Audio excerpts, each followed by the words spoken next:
सव्वे पावपणासिनो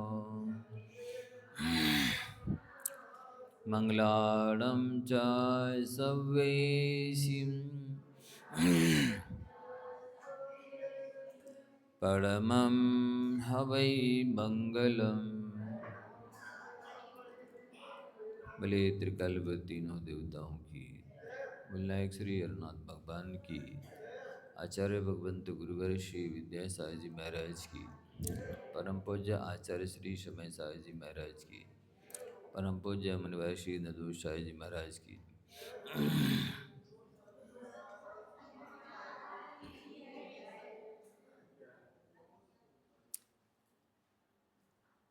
कार्य का नंबर 22 चलने है। संयम्य कर्णग्राम मेकाग्रत्वेन चेतसः आत्मानमात्मबान्ध्याये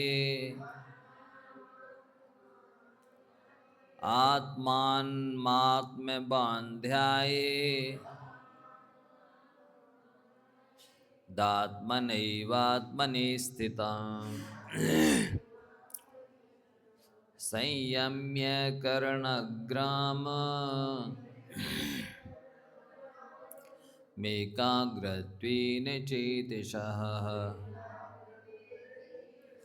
आत्मानमात्मबान्ध्याये दात्मनैवात्मनि स्थितम्।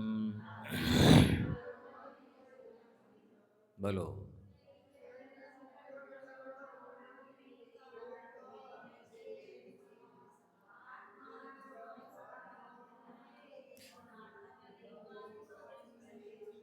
हाँ, अब करण का अर्थ इंद्रिय भी होता है, करण का अर्थ साधन भी होता है। करण का अर्थ कान अकेला भी होता है। तो यहाँ पर ये कहा जा रहा है कि आत्मा का ध्यान कैसे किया जा सकता है, कौन कर सकता है। तो ग्रामम, फिर माँ के ऊपर एक ही मात्रा है, उसको निकाल लेंगे, एकाग्रत्वेन चेतसा संयम्य। कर्णाग्राम पांचों इंद्रियों को मन बस में करना है, और चेतसा एकाग्रत्वेन मन को भी बस में करना है। जब तक कि पांचों इंद्रियां और मन बस में नहीं होंगे तब तक आत्मा का ध्यान नहीं हो सकता है। इंद्रियां स्विच हैं, मन मेन स्विच है। इंद्रियां तभी अपना काम करने में सक्षम होती हैं जब मेन स्विच खुला होता है, चालू होता है।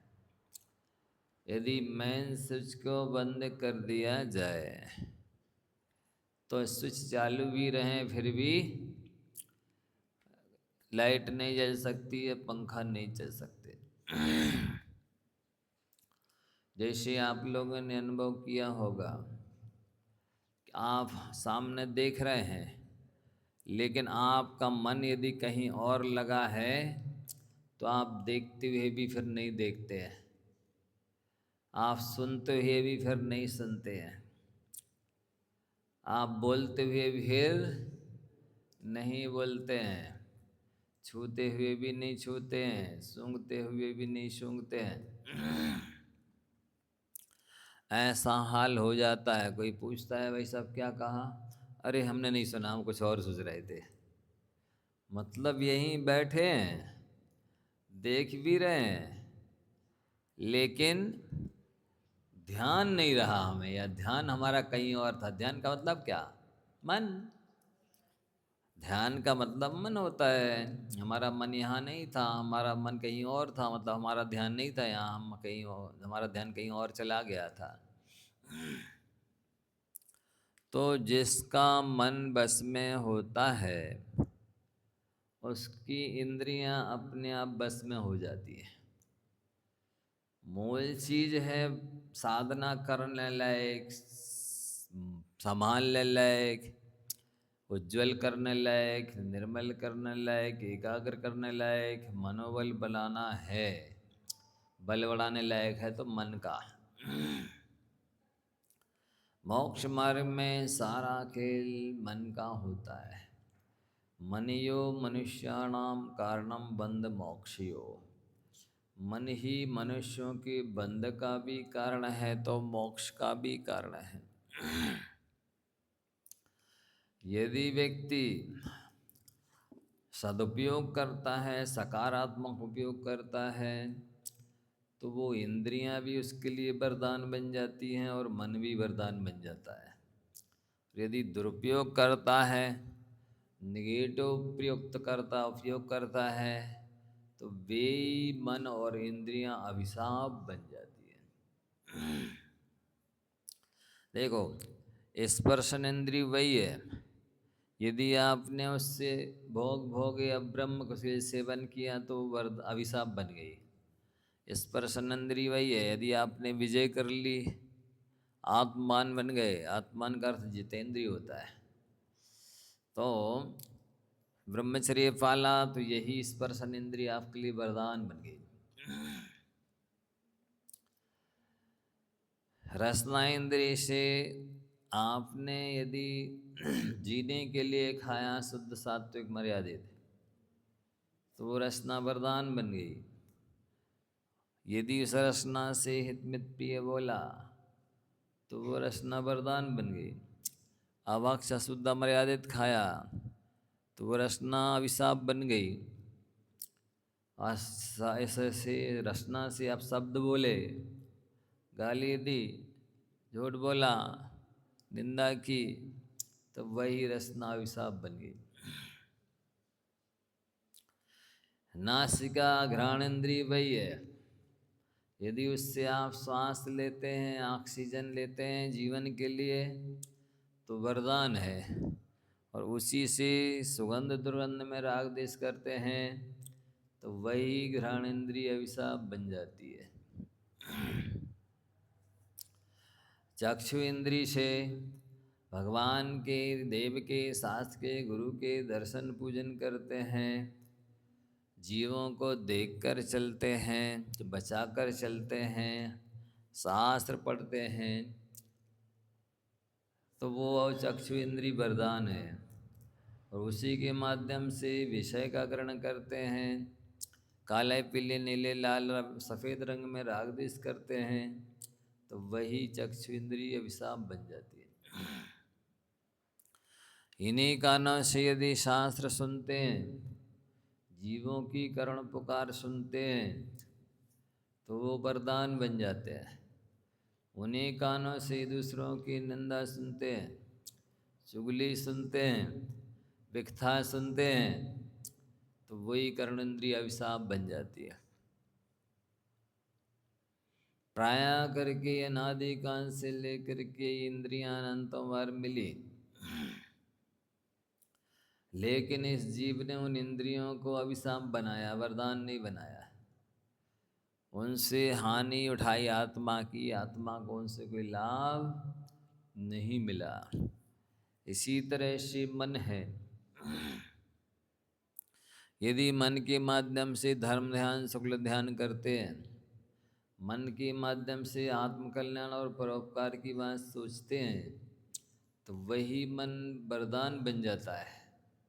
और उसी मन से राग द्वेष आत्रोत्र ध्यान करते हैं, किसी का बुरा विचारते हैं, अपध्यान खोटा ध्यान करते हैं,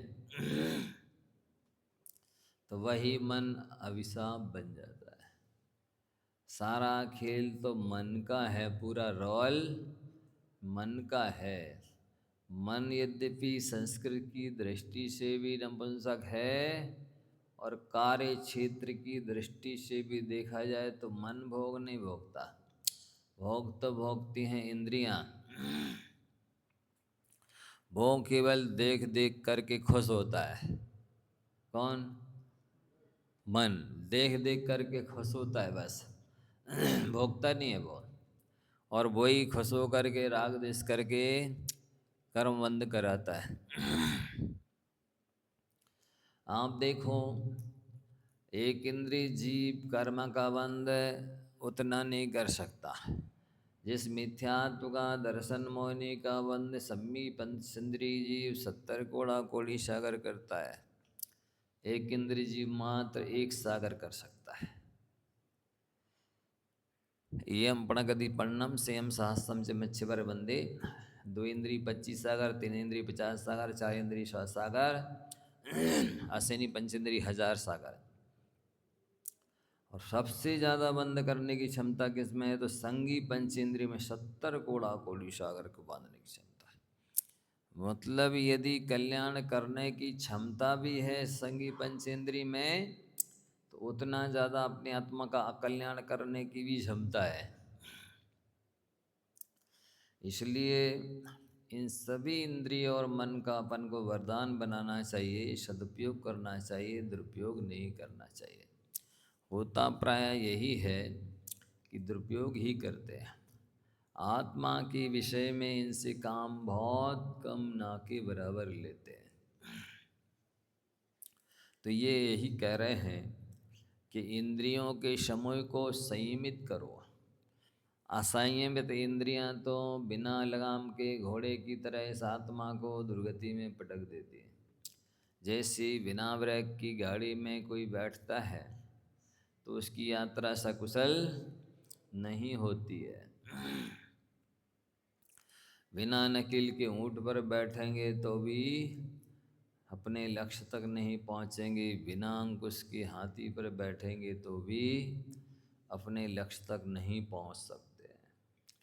इसी प्रकार से जब तक प्रतिमा व्रत नहीं लोगे, अणुव्रत महाव्रत अंगीकार नहीं करोगे, इंद्रियां बस में होने वाली हैं ही नहीं।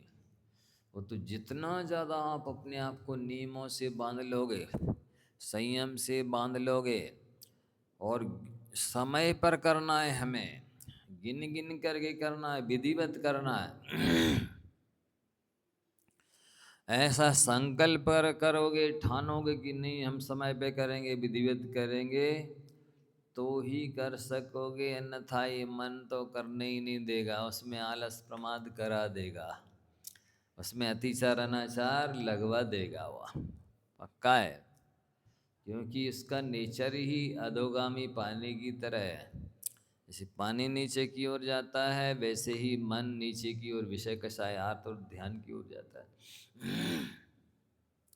खोटा ध्यान करा लो, अपद ध्यान करा लो, जिसका फल क्या है? पाप फलम केवलम यस्मात्, जिससे मात्र पाप कर्म का बंध होता है और कुछ नहीं होता। उसका खूब लगा रहेगा, उसके लिए कोई पुरुषार्थ नहीं करना,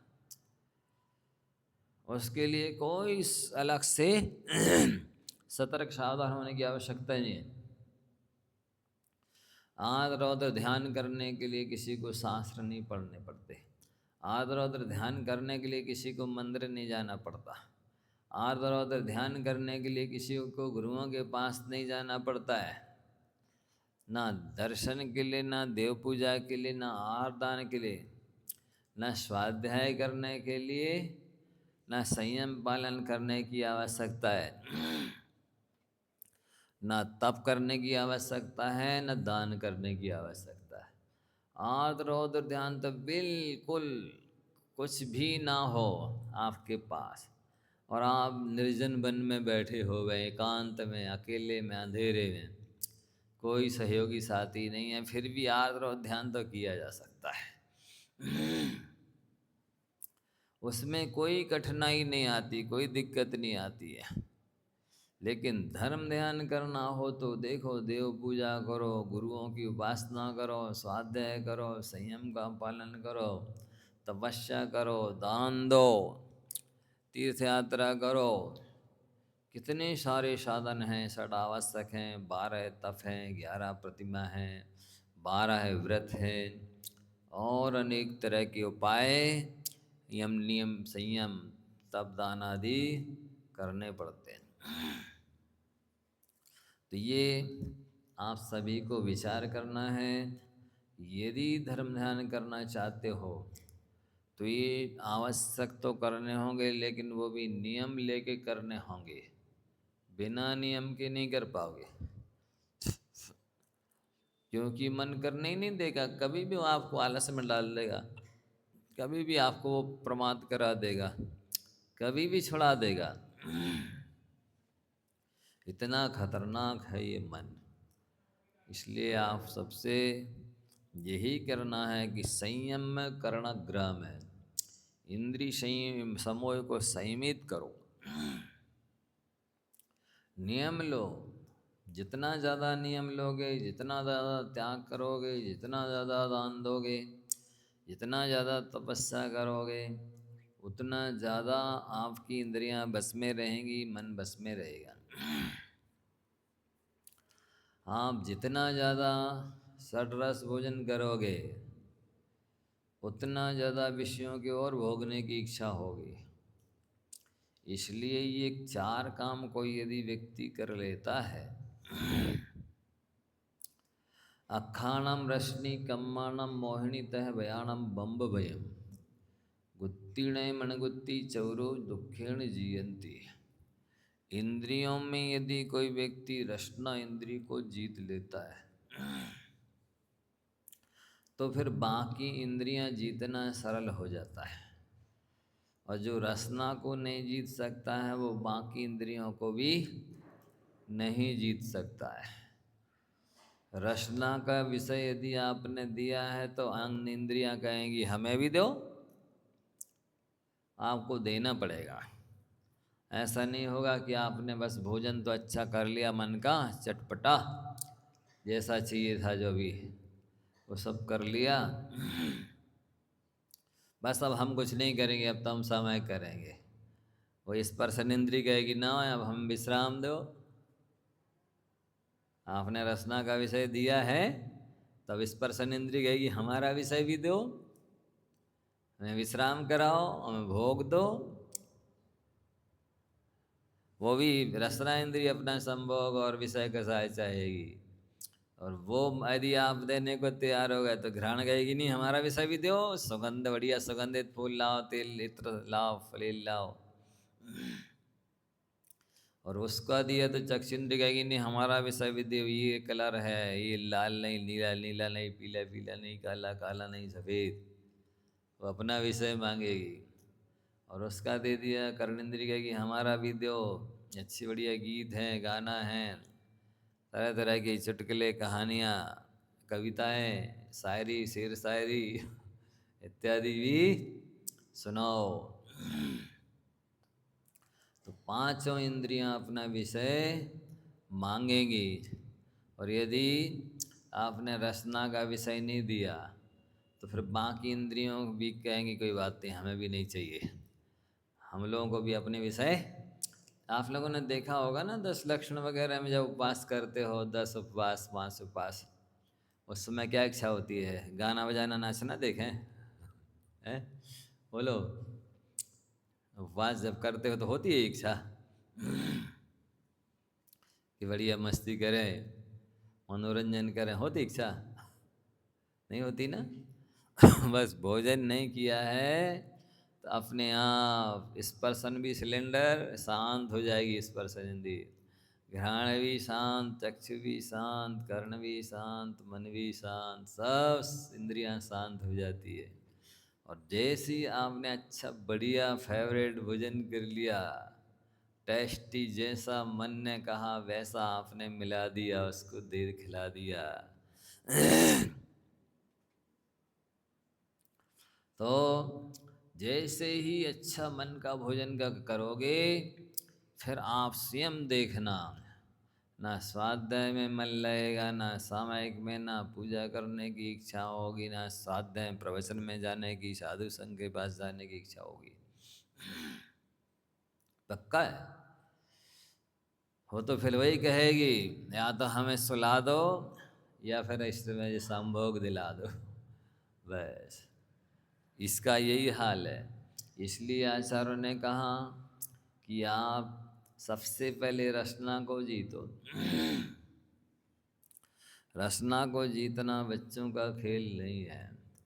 अच्छे अच्छे जो बहुत दूसरे त्याग तप कर लेते, कर सकते हैं, करते हैं, अच्छे अच्छे शास्त्र पढ़ते हैं, पढ़ाते हैं, सुनते हैं, सुनाते हैं, और भी अनेक तरह की ठंडी गर्मी आदि सह लेते हैं, वे भी भोजन के समय घुटने टेक देते हैं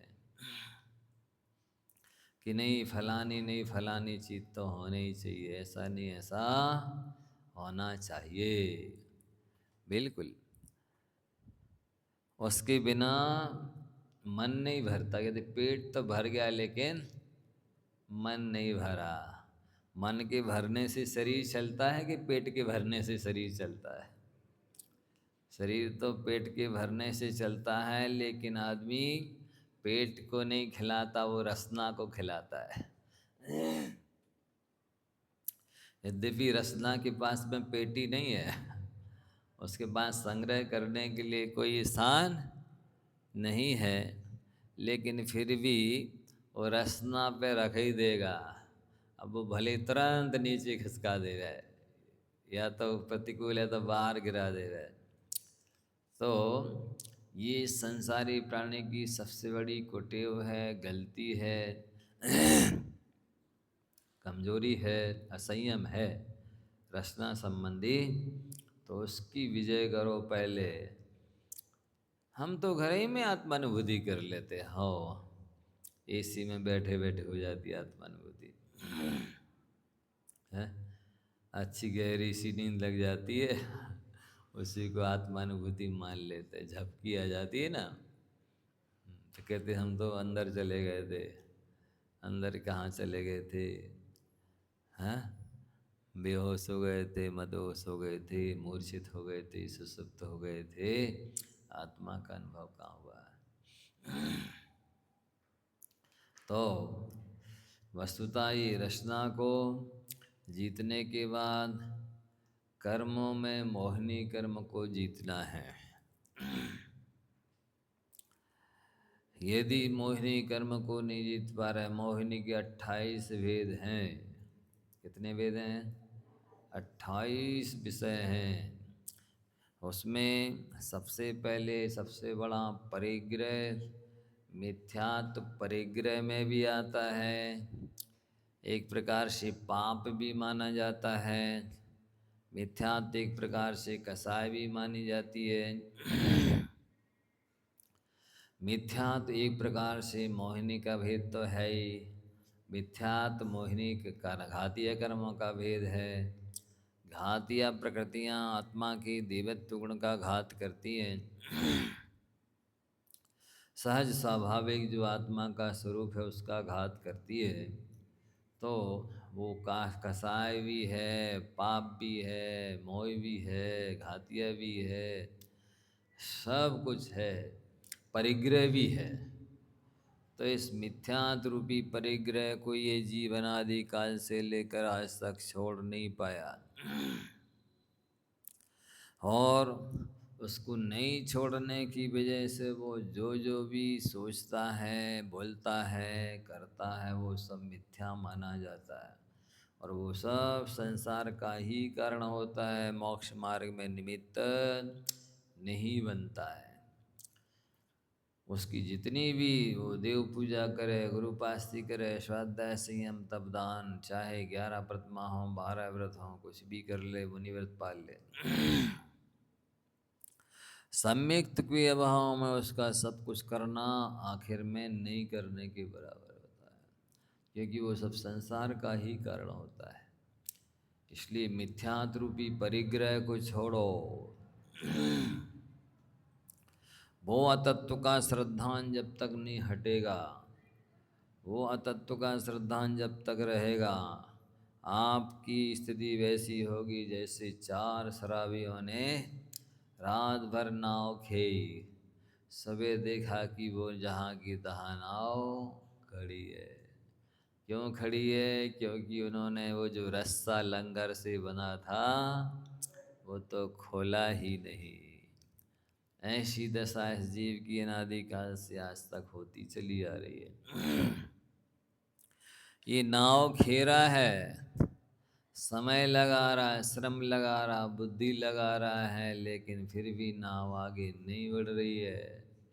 कोलू का बैल दिन भर घूम रहा है, समय श्रम बुद्धि सब कुछ लगा रहा है, लेकिन आखिर में शाम को जहाँ का तहाँ अपने आप को पाता है।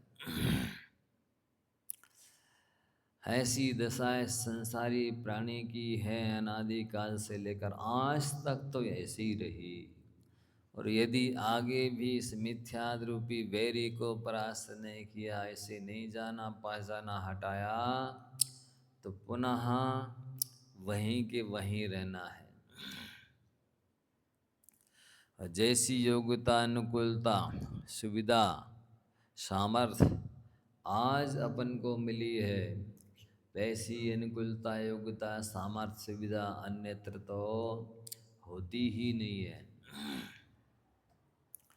तो इस मिथ्यात्व को हटाना, इसके बाद में मोहिनी कर्म में देखो, हम इतने वर्षों से पूजा स्वाध्याय कर रहे हैं, व्रत नियम पाल रहे हैं, हमारा क्रोध कितना कम हुआ। आचार्यों ने बहुत अच्छा लिखा, अभ्यस्य अंतर्दशम किमु लोक भक्त्या मोहम कृषि कुरुत किम बपुसा कृषेण एतद्वयम् यदि नम किम बहुभी नियोगै क्लेशैश्च किम किमपरै प्रचरै तपोभी। इसका अर्थ बहुत मार्मिक है, सुनो।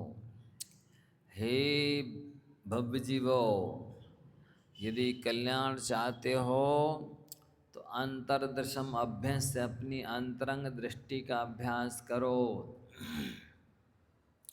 अपनी दृष्टि को अंतर्मुखी बनाओ। दृष्टि को अंतर्मुखी बनाने का मतलब है अपने दोषों को, कमियों को जानो, खोजो, पहचानो और उनको जैसे बने तैसे निकाल कर फेंको।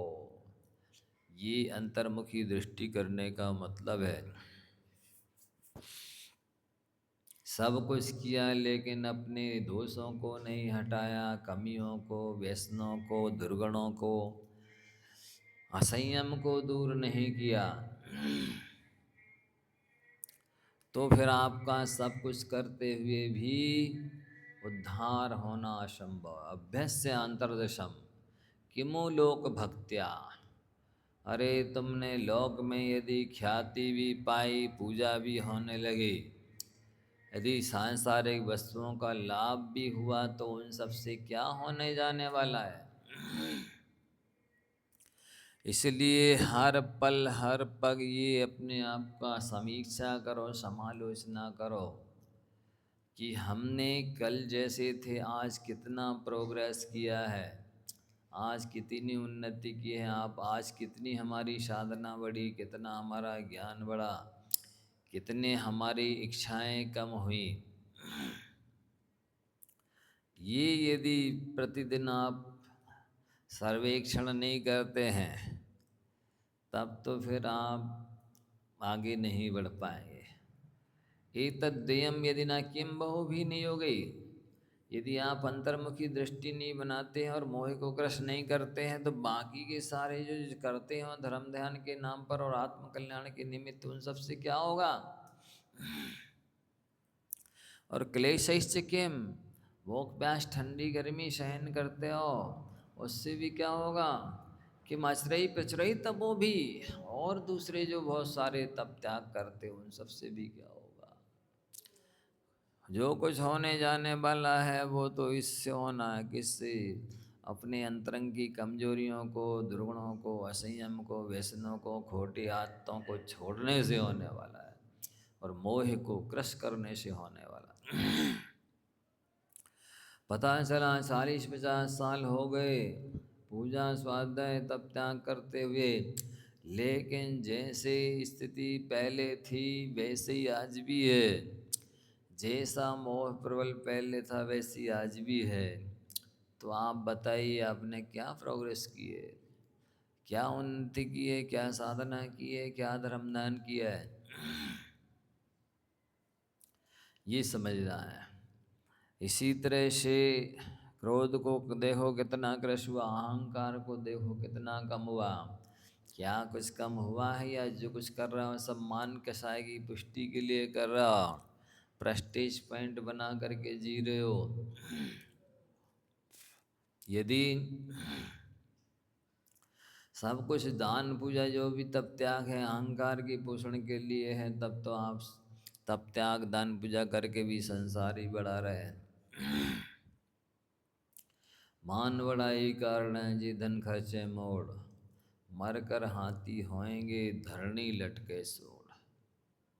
फिर तो आप जो भी मान बढ़ाई के कारण कर रहे हो, उन सबको करने के बाद भी सूंड धरनी से लटकनी है, मतलब मर के हाथी बनना है। क्या हाथी बनने की साधना कर रहे हो? हाँ? यदि नहीं तो फिर उसको छोड़ना होगा। इसी तरह से व्यक्ति का कल्याण क्यों नहीं हुआ आज तक? इसलिए कि वो स्वयं की दृष्टि में ईमानदार नहीं बना। उसने ईमानदारी दिखाई भी तो दूसरों को दिखाई, ईमानदार बना भी तो दूसरों के लिए, दूसरों की दृष्टि में, स्वयं की दृष्टि में ईमानदार नहीं बना। इसलिए आज तक उसका उद्धार नहीं हुआ। और उसका धर्म भी साथ नहीं दे रहा है, क्योंकि उसने धर्म का साथ नहीं किया है, धर्म का साथ नहीं दिया है। ठीक इसी प्रकार से अपने बढ़ते हुए लोभ को घटाओ। किसी भी विषय में, सांसारिक विषय कषाय के बारे में आपको बिल्कुल भी अपनी लोभ कषाय को बढ़ने नहीं देना चाहिए, उदीर्णा नहीं होने देना चाहिए। यदि सांसारिक वस्तुओं की संग्रह करने की आदत आज भी नहीं जा रही है,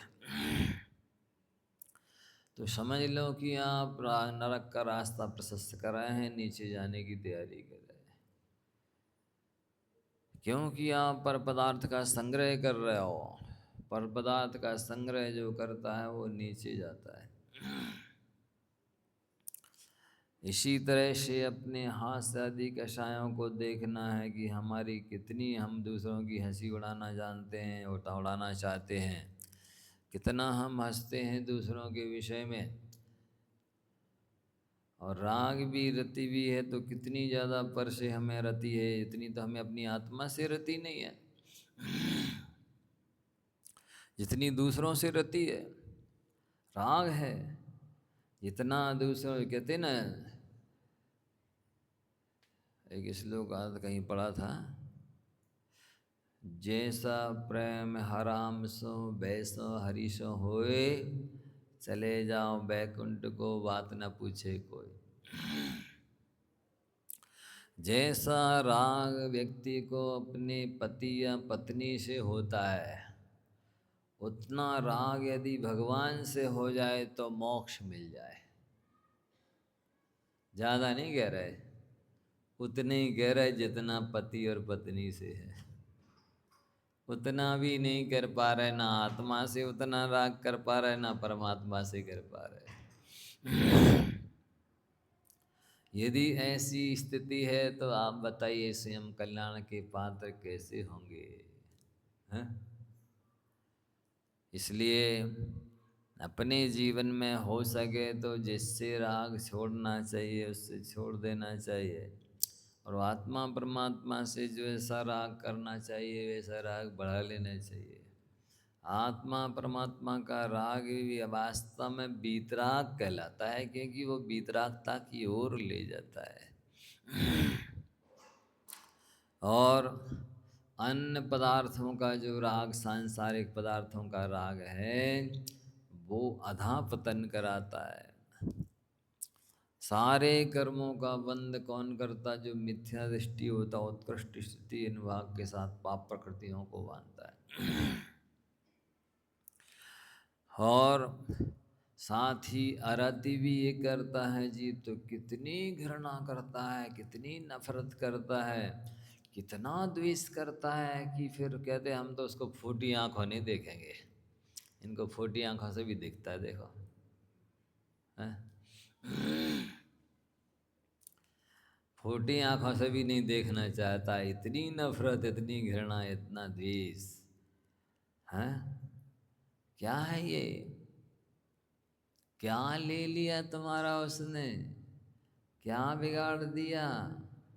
अरे सच्चे मायने में तो बिगाड़ने वाला आपका ये द्वेष है, ये घृणा है, ये नफरत है, ये वैर है। जो बिगाड़ करने वाला है उसको छोड़ नहीं रहे हो। और जिसने सामने वाले ने कुछ नहीं किया, बिगाड़ा नहीं, वो तो केवल निमित्त बना है, कर्म तो आपका था। सो निमित्त पर टूट रहे हो और मुख्य उपादान पर ध्यान नहीं दे रहे हो, अपने कर्म की ओर ध्यान नहीं दे रहे हो। ऐसी स्थिति में संसार नहीं बढ़े तो क्या होवे। और जो शोक में डूबे रहते कई लोग, कोई चीज़ गुम गई है, टूट गई, फूट गई है, मर गई है, अब जो बीती ताहि विसार दे, आगे की शुद्ध ले। बीती बातों को भूलने में ही भलाई है। बीती बातों को याद रखना कभी कभी लाभदायक होता है, पर बीती बातों को भूल जाना प्रायः लाभदायक होता है। सो इस संसारी प्राणी की आदत है, जिन्हें भुला देना चाहिए उनको याद रखता है, और जिनको याद कर लेना चाहिए उनको भूल जाता है। हैं?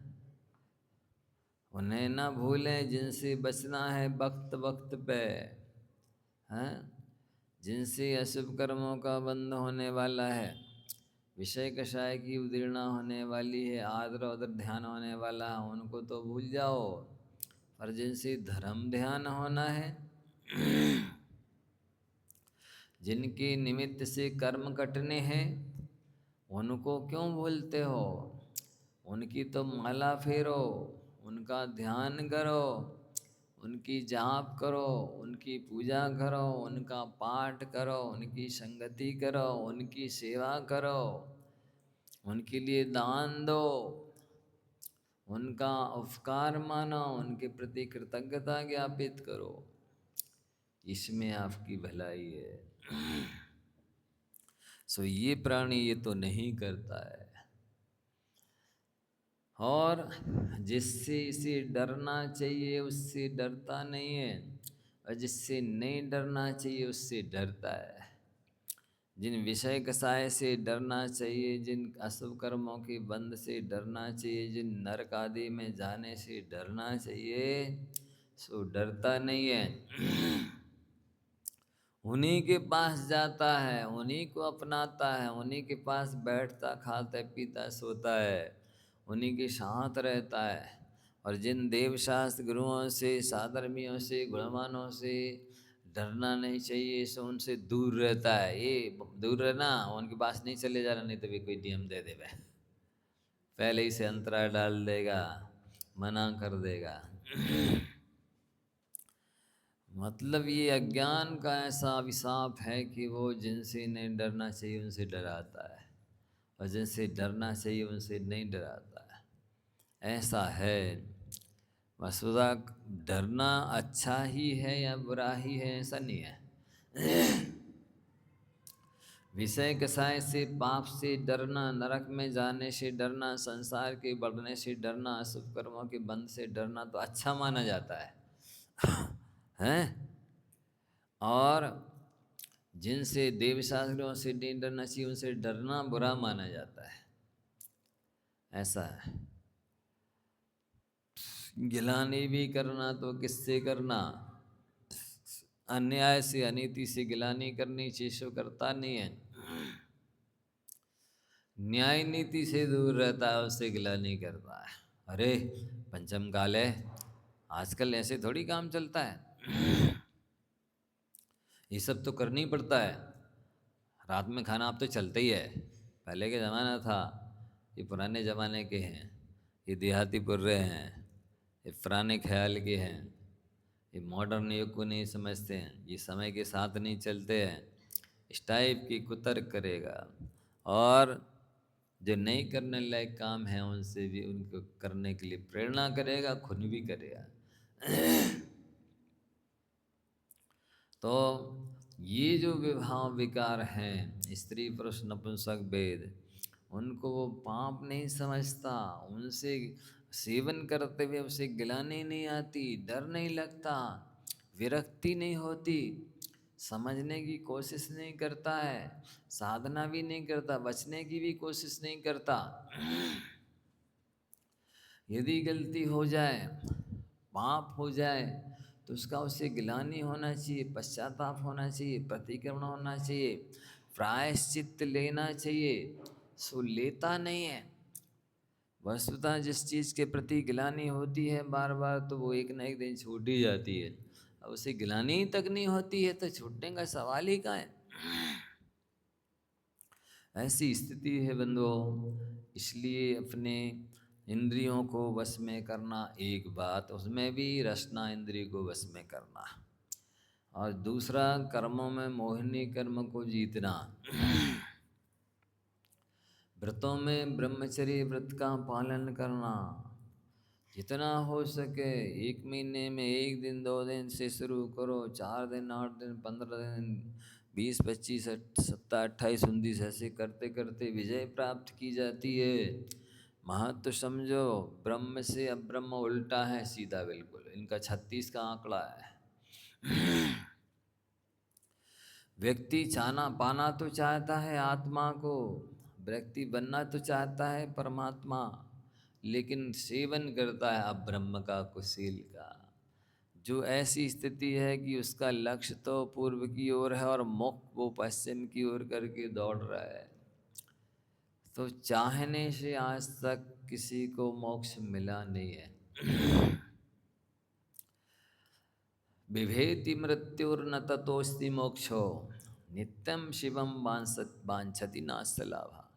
मृत्यु से डरता है, लेकिन मृत्यु से छुटकारा मिलता नहीं। नित्यम शिवम वांछति, नित्य ही मोक्ष चाहता है, पर चाहने मात्र से मोक्ष मिलता नहीं। तथापि बालो भय काम बस्यो, फिर भी ये मोही अज्ञानी जी भय और काम के वशीभूत होकर के वृथा स्वयं तप्यतीत्यवादी, व्यर्थ ही स्वयं दुखी होता है, इसे कोई दुखी करता नहीं है। ये स्वयं दुखी होता है, दुखी होने के काम करता है। इसलिए बंधुओं, आप सभी प्रयत्न करो, 9 कोटि से ब्रह्मचर्य पालना है। देखो, देवों में प्रविचार की व्यवस्था क्या है मालूम है? भावनात्रक में और पहले दूसरे स्वर्ग में तो मनुष्य और त्रियंचों की तरह प्रविचार करते हैं, कुशी सेवन करते हैं, देवलोक में धुन करते हैं। इसके बाद में शेष स्पर्श रूप शब्द मना प्रविचारा। शेष ऊपर ऊपर के स्वर्ग के देव कैसे प्रविचार करते, स्पर्श कर लेते खाली। तीसरी चौथी स्वर्ग के देव स्पर्श कर लिया देव ने देवांगना का, देवांगना ने देव का, और उनको संतुष्टि हो गई, बस शांत हो गई वेदना, वेद कैसा है। फिर आगे 4 स्वर्ग में रूप देख लिया एक दूसरे का, इतने मात्र में ही संतुष्टि हो जाती है, आगे कुछ करने की जरूरत नहीं होती उन्हें, वेद शांत हो जाता है, वेद कैसा क्यों देना। फिर इसके बाद में ऊपर ऊपर शब्द बातचीत कर ली खाली, इतने से ही संतुष्टि हो गई, इसके अलावा और कुछ करने की जरूरत नहीं पड़ती। उसके बाद में 13 14 15 16 20 स्वर्ग में मन में विकल्प आया, बस शांत हो गई देना। अब इसके बाद और कुछ करने की जरूरत नहीं पड़ती है। तो आप सोचो, वो देव लोग कितने ऊपर ऊपर मंद कषाई हैं और कितने अच्छे हैं मनुष्य से। क्योंकि कितना कम विकल्प होता, कितना कम हिंसा आरंभ करा संयम करना पड़ता है। मनुष्य होकर के भी जो महाव्रती बन सकता है, पूर्ण ब्रह्मचर्य पा सकता, वो पशु कर्म में लगा रहता है। इस कुशील को पशु कर्म कहा है। क्या कहा? पशु कर्म है ये, तो उन देवों से गया बीता है ये मनुष्य। इसलिए इन इंद्रियों के विषयों से बचना चाहिए, अन्यथा केवल शरीर से ब्रह्मचर्य पालते हुए भी कुशील का ब्रह्म का पाप लगता रहता है। यदि स्पर्श भी किया तो कुशील का पाप लग गया, रूप भी देखा बुरी दृष्टि से खोटे भावों से तो कुशील का पाप लग गया, शब्द भी बात भी एक की है खोटे अभिप्राय से तो पाप लग गया, और मन में खोटे अभिप्राय से ध्यान किया है तो भी कुशील का पाप लग जाता है। इसलिए स्पर्श रूप शब्द मन इन सब से साफ खोटे अभिप्राय का निवारण करना चाहिए।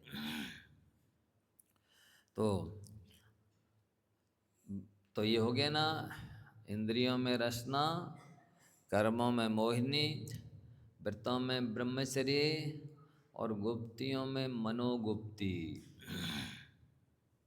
चौथी बात क्या है?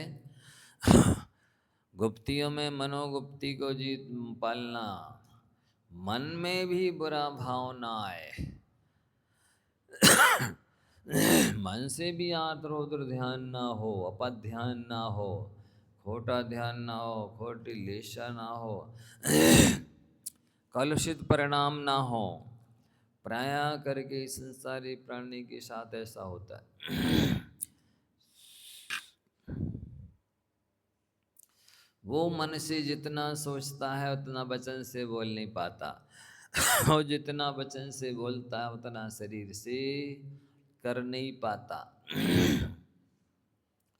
लेकिन मन से सोच करके मात्र वो पूरे पाप कर्म के फल को भोगने के लिए नरक आदि में चला जाता है। इसलिए बहुत महत्वपूर्ण है आप मन को पवित्र बना के रखें, एकाग्र बना के रखें, व्रत नियम संयम के प्रति आस्था से भर कर के रखें, तो ही कल्याण संभव है। अन्यथा भले आपने शरीर से पाप नहीं कर पाया, वचन से बात नहीं कर पाए, लेकिन मन में भाव आ गया तो कर्म बंध तो उसी क्षण उसी समय हो गया। तो इसमें प्राणी भाव ही करता है बहुत ज़्यादा खराब। संसारी प्राणी सबसे पहले अपने भाव बिगाड़ता है। कुछ भी प्रतिकूल परिस्थिति घटी या कुछ हुआ, भाव उसने तुरंत खराब कर लिए। अब वचन से बोल पाए चाहे नहीं, शरीर से कर पाए चाहे नहीं कर पाता, प्रायः नहीं बोल पाता है, लेकिन कर्म मन तो कर लेता है, उसके फल के लिए भोगने के लिए दुर्गतियों में चला भी जाता है। इसलिए ना कहा है यदि आत्मा का ध्यान करना है, स्वयं आत्मा होते भी स्वयं का ध्यान करना इतना सरल नहीं है। स्वयं है आत्मा, स्वयं का ही ध्यान करना, स्वयं को करना, कह रहे ना कि आत्मानम आत्मवान ध्यायेत। आत्मान किसे कहते हैं? जो जितेंद्रिय होता उसे आत्मवान कहते। यदि जिनके पास आत्मा है उन सभी को आत्मवान कहा जाए तब तो फिर सभी आत्मवान हो जाएंगे। आत्मा तो सभी के पास है, लेकिन आत्मा सबके पास होते हुए भी इंद्रियां सबके बस में नहीं होती हैं, और इंद्रिय जेता नहीं होने की वजह से वे आत्मा होते हुए भी आत्मवान नहीं कहलाते। तो जो असंयमी लोग आत्मा का ध्यान करने की बात करते हैं, बेवस्तुता शब्दों से कह सकते हैं, कर नहीं सकते, क्योंकि आत्मवान लिखा है। आत्मा का ध्यान कौन करेगा? जो आत्मवान होगा, जो जितेंद्रिय होगा, जिसका मन स्वयं के बस में होगा। ऐसा आत्मा अपने आत्मा के द्वारा अपने आत्मा में ही स्थित होकर के आत्मा का ध्यान करेगा, इसके पहले नहीं कर सकता। 23 नंबर कार्य देखेंगे। अज्ञानोपास्थिरज्ञानम् ज्ञानं ज्ञानीशमाश्रयः ददाति यत्तु यस्यास्ति सुप्रसिद्धमिदं वचः। अज्ञानोपास्थिरज्ञानं ज्ञानं ज्ञानीशमाश्रयः ददाति यत्तु यस्यास्ति सुप्रसिद्धमिदं वचः। बोलो।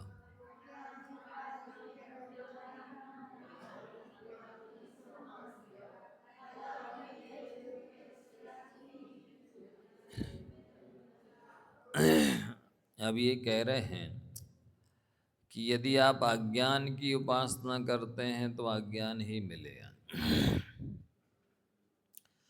मतलब धर्म अधर्म आकाश पुद्गल काल इनकी उपासना करेंगे तो इनके पास ज्ञान है ही नहीं, आप अज्ञानी बने रहेंगे, अज्ञान ही मिलेगा।